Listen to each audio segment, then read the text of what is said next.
Mike and I are from South Africa originally, but we've lived in this country for more than 30 years. And we love this country, we love traveling around. And so Tennessee and Kentucky were two states that we hadn't been in before.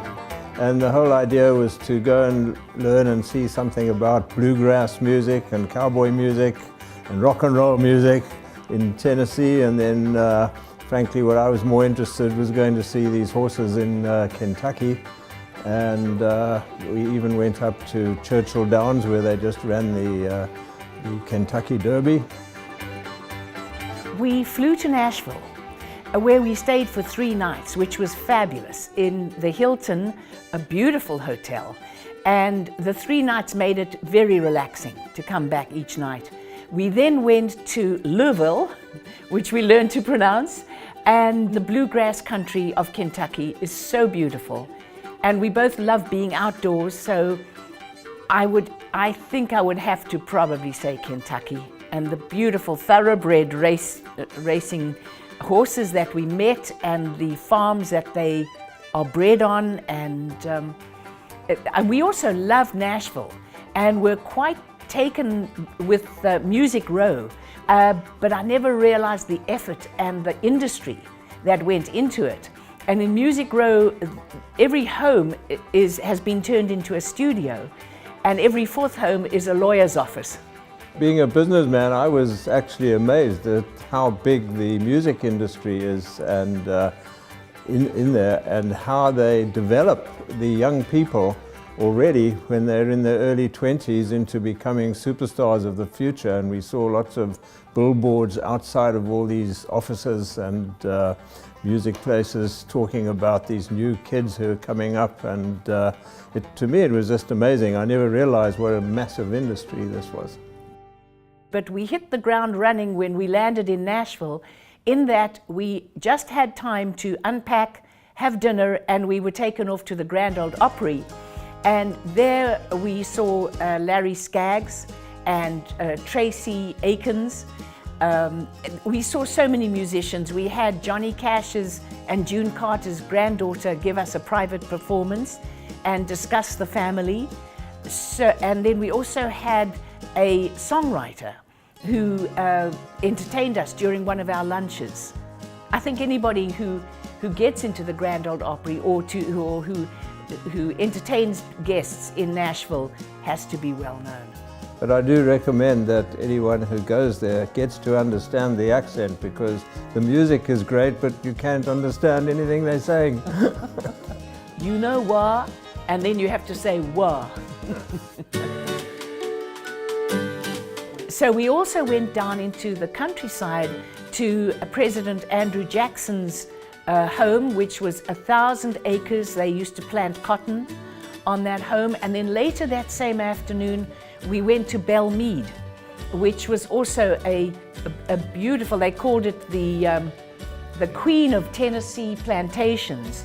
And there it was a horse farm. And I think it was Secretariat who came out of that farm.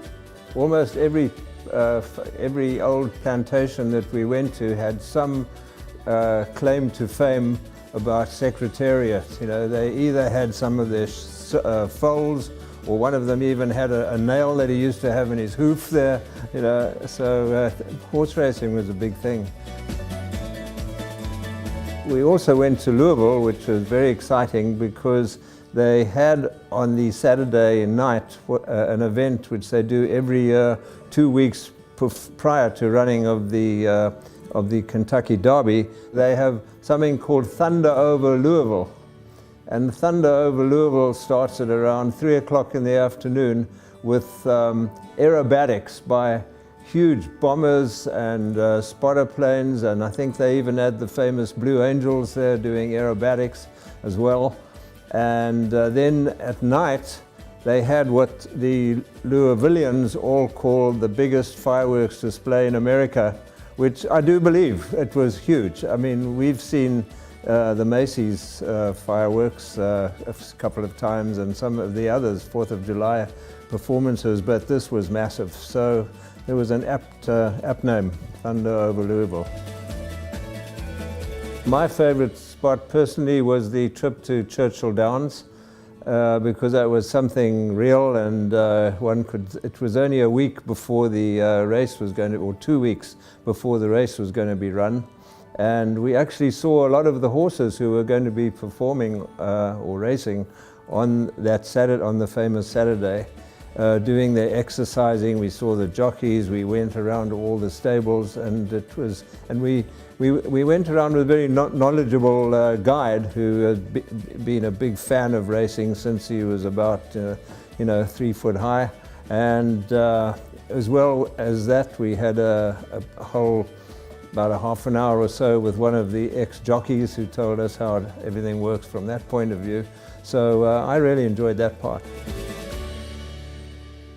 We also went down to the Cumberland Gap, and that was really interesting because on the coach ride down, Kent explained the whole frontier movement and Daniel Boone, and we went into the Daniel Boone National Forest. We saw the Cumberland Falls. And then later that day, we were in the Smoky Mountain part, and we went into the Smoky Mountain National Park twice. We were fortunate enough to see a bear, and also the weather was really conducive to being in the park because it was very misty and rainy, which made for a lot of smoke. And we just loved being in the Smokies. It was really great.